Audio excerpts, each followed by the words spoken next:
Hello guys, welcome back to my YouTube channel. तो कैसे हैं आप सब? बढ़िया ही होंगे। तो आज मैं आपके लिए लाई हूँ एक मज़ेदार स्टोरी। सुनना चाहेंगे? उसका नाम क्या है? उसका नाम है एक राजा के 100 शेर। और ये कहानी थोड़ी पहेलियाँ टाइप की है, तो आई होप आपको पसंद आएगी। तो बिना किसी टाइम वेस्ट करते हुए वीडियो को करते हैं स्टार्ट। ये कहानी है एक राजा की। एक राजा जब अपने बाग या बगीचे का जायज़ा ले रहा होता है, यानी कि उसकी देख कर रहा होता है कि काम कैसा चल रहा है, तब उसे रास्ते में एक किसान दिखता है जो कि बहुत धीरे धीरे थकान के मारे चल रहा था। राजा ने उससे देखा और किसान से पूछा कि तुम कितना कमाते हो, रोज़ कितना बचा पाते हो? किसान ने कहा, हजूर 4 आने भर, बस इन सिक्कों में चल जाता है खर्च। यानी कि उसने कहा कि मैं 4 आने कमाता हूँ और बस इन्हीं पैसों में मेरा घर चलता है। तो राजा हैरान हुआ बहुत ज़्यादा और उसने कहा, बस इतने कम पैसों में तुम्हारा घर कैसे चल जाता है? फिर किसान ने कहा, एक मेरे लिए, एक आभार के लिए, एक मैं लौटाता हूँ और एक उधार पर लगाता हूँ। राजा को बात समझ नहीं आई। राजा ने किसान को अच्छी तरह से समझाने के लिए कहा। किसान ने कहा, एक मेरे लिए, एक मैं अपने ऊपर लुटाता हूँ, एक आभार के लिए, यानी अपनी पत्नी को देता हूँ जिससे कि मेरा घर चलता है, और एक मैं लौटाता हूँ यानी अपने बूढ़े माँ बाप को चढ़ाता हूँ जिन्होंने मुझे इस काबिल बनाया, रोज़ी रोटी कमाना सिखाया। एक उधार में लगाता हूँ यानी अपने बच्चों पर खर्च कर देता हूँ जिसमें मुझे अपना और उनका भविष्य नज़र आता है। राजा ने कहा, वाह, तुमने कितनी अच्छी पहेली बुझाई, मान गए भाई, पर इस उत्तर को रखना राज जब तक कि मेरा चेहरा देख ना लो 100 बार। यानी कि राजा ने उसे कहा कि तुमने बहुत अच्छी पहेली बुझाई है। बहुत उसके राजा के मन को भा गई वो। और क्या उसने कहा कि तुम ये उत्तर तब तक नहीं दोगे जब तक कि तुम मेरा चेहरा 100 बार नहीं देख लेते। किसान ने कहा, हाँ, मैं बिल्कुल ऐसा ही करूँगा, आपका कहा ही करूँगा।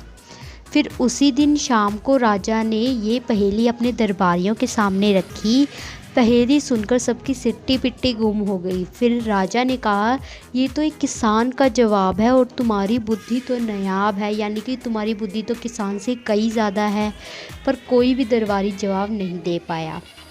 आखिर में एक दरबारी ने हिम्मत जुटाकर कहा, भी आप राजा जी मुझे 24 घंटे का समय दे दीजिए, मैं आपकी पहेली का उत्तर लाकर आपको दूंगा। राजा ने उसे 24 घंटे का समय दे दिया। दरबारी किसान को ढूंढने निकल पड़ा। आखिर किसान उसे मिला खेत में खड़ा। पहले तो किसान ने किया इनकार, फिर मान गया देखकर थैली भर सिक्कों की चमकार। मतलब जब दरबारी किसान को ढूंढने निकला था तब उसे किसान मिल ही गया था। वो खेत में खड़ा था और जब दरबारी ने उससे पहेली का उत्तर पूछा तो किसान ने पहले तो इनकार कर दिया। फिर जब उसने सोने के सिक्कों की थैली देखी, उसको देख के उसने उसका उत्तर बता दिया। दरबारी लौट आया और दे दिया जवाब। राजा समझ गया कि तोड़ा है किसान ने उसका विश्वास। जब दरबारी ने उसका उत्तर दे दिया पहेली का, तो राजा को समझ आ गया कि उस किसान ने मेरा भरोसा तोड़ा, यानी मेरा विश्वास तोड़ा है।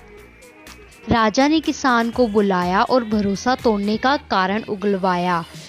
फिर राजा ने जब किसान को बुलाया और उसको पूछा, भी तुमने मेरा वो भरोसा क्यों तोड़ा?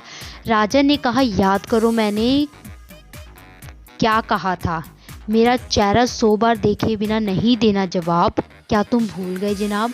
राजा कहता, याद करो कि मैंने तुम्हें क्या कहा था, कि जब तक तुम मेरा चेहरा 100 बार नहीं देख लेते तुम उस पहेली का उत्तर नहीं दोगे। किसान ने कहा कि महाराज, मैंने अपना वादा पूरी तरह से निभाया है, 100 सिक्कों पर आपका अंकित चेहरा देखकर ही जवाब बताया है। उसने कहा कि महाराज, मैंने अपना वादा नहीं तोड़ा बल्कि मैंने निभाया है। जब उन 100 सिक्कों पर मुझे आपका चेहरा दिखा तभी मैंने उसका जवाब बताया। राजा को उसकी बात एक बार फिर से भाई और थैली भर मोहरे किसान ने फिर से भाई। फिर से राजा को उसकी बात इतनी अच्छी लगी, उसके मन को छू गई कि राजा ने उसको एक थैली सोने की और दे दी। तो बस गाइस, यहीं तक थी स्टोरी आपको कैसी लगी? अगर अच्छी लगी तो वीडियो को लाइक शेयर और चैनल को सब्सक्राइब कर देना और नीचे कमेंट करके बताना कि कैसी लगी। और मिलते हैं नेक्स्ट वीडियो में, तब तक के लिए बाय बाय गाइस।